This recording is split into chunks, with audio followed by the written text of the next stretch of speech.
মানুষ সেখানে খুশি।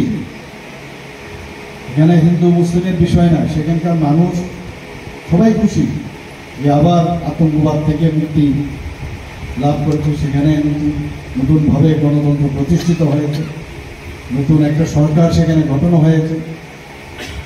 এবং সেই কারণে সেখানে কিন্তু যারা শিকারা চালাতো, আমরা নিজেরাও দেখেছি পদ্ধতি, তারাও কিন্তু খুশি। সমস্ত জায়গায় ব্যবসা বাণিজ্য অর্থনৈতিক যে উন্নয়ন সেখানে হয়েছে।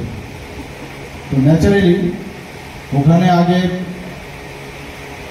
যারা বেকার ছিল তাদেরকে পয়সা দিয়ে স্টোন পেন্টিং এর কাজ করতে, আপনারা জানেন, পাথর চূড়ার কাজ করা হয়। তো এই অবস্থা থেকে এখন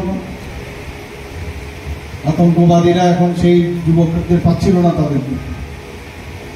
যদি ওখানকার আর্থসামাজিক উন্নয়ন হয় তাহলে ওই লোকগুলো তো হারিয়ে যাবে।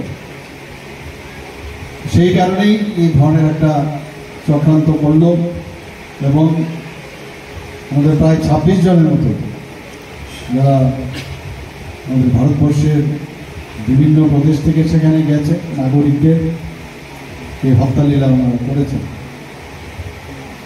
আমরা